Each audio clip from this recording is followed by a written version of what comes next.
What's up, guys? Welcome back. So we're gonna go over all the gear that I use for small game hunting into waterfowl hunting.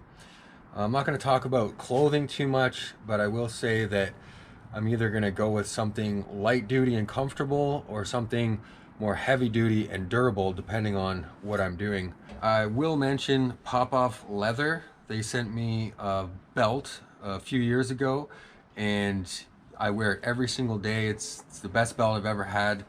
They also sent me this little pocket protector and little space pen on the side here.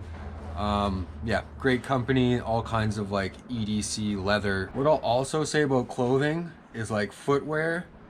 So often, like waterproof footwear, like rubber boots.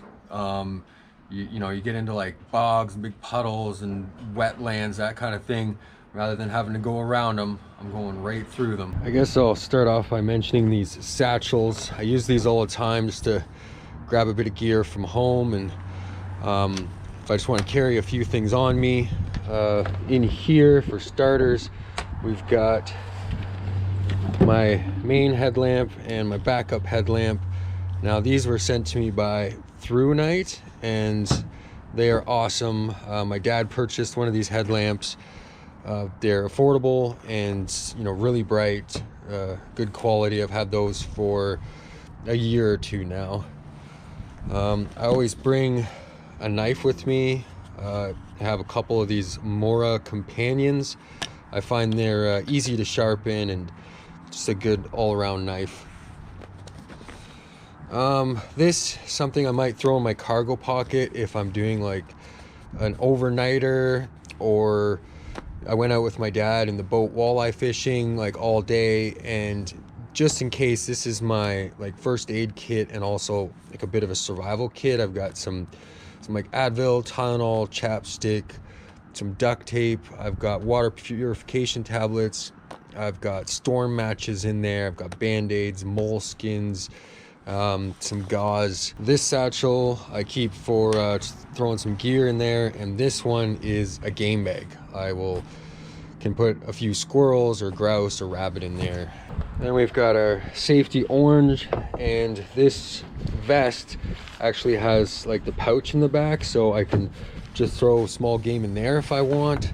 And I also like how you can put some shot shells in here. There's like holders here so your shotgun shells aren't like jiggling around in your pocket. If you're going to be carrying a backpack, you want to put this on your backpack. I've got some safety pins here, a little pocket, just to make sure you've got safety orange on all four sides. My firearm is a 12 gauge all-purpose shotgun with the interchangeable choke, and it'll take 2 3/4 and 3-inch shells. So that's gonna do me for everything. You know, very versatile gun, and it's pump action, so you never have to like worry about malfunctions or really even cleaning it. I just grab it and go. I won't get into too much of this stuff, but under the back seat in my truck, I've got a plug kit, and then I've got this cool thing that was sent to me by a company called Hoto Tools. And this is a small air compressor that's going to pump up just about anything. A raft, bicycle tire, it'll even pump up a truck tire enough to get me out of a sticky situation. Blanket, some boxes of ammo, spare clothes, a hatchet, water bottle, all kinds of stuff that I keep in here.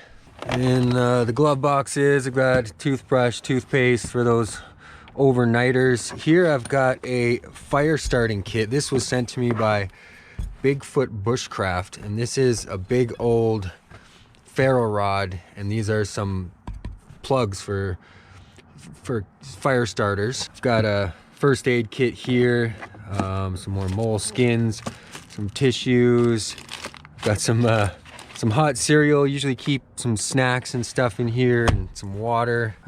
Down in this one I've got a rain poncho, emergency blanket, deck of cards, duct tape, cordage, got a bunch of tie downs. I've got that's a ratchet set.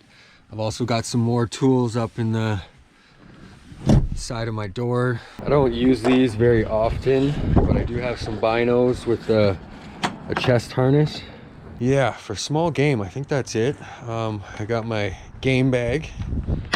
I would put this stuff in my pocket, headlamps, a knife, and my first aid / survival kit. Got my hunter orange, ammo, firearm. That's the basics. All right, and you want a gun case because if you're going into the bush or coming out of the bush when it's dark, you need to have that gun in a case. For processing small game, all I use is my knife. Some Ziploc bags would be handy, and maybe some like soap and water to wash your hands. All right, and if you want to carry more gear, for instance, a couple duck decoys like I've got here, yeah, a bigger backpack, and then, you know, if you're like camping or something, then you need an even bigger backpack. All right, now getting into the waterfowl stuff, we've got hip waders. They are awesome, and this is a seat pad, and I use that sometimes for waterfowl as well as small game, like if I'm sitting for squirrels. All right, now that we're getting into the waterfowl stuff, that's when the camo is really important. It's not so important for small game, but it is for waterfowl. So I've got a bag of goose decoys and a bag of duck decoys, and right now I'm just keeping them in these really cheap bags that I got on Amazon. I've got a goose call and a duck call. That's about all you need for waterfowl, but to take it to the next level, you want a canoe or a small boat. That's probably my favorite thing to do right now is waterfowl hunting with the boat, whether that's the small boat or the canoe. Just depends if I'm by myself or with somebody else. And then like going beyond just hunting, you know, I've got a big cooler and I've got a little cooler, you know, I've got a big tent and I've got a small tent back here. Can't really see, it's dark back here. I've got a pop-up blind there. You know, I've got all the camping stuff, you know, stoves and pots and pans, and oh, we got snowshoes and heaters and so much. We got a little tent stove down there. You know, we've got the bike, the sled. That's important actually. I really love that sled. It's a nice big one. Yeah, I've got so many odds and ends. Just about anything you could ever need.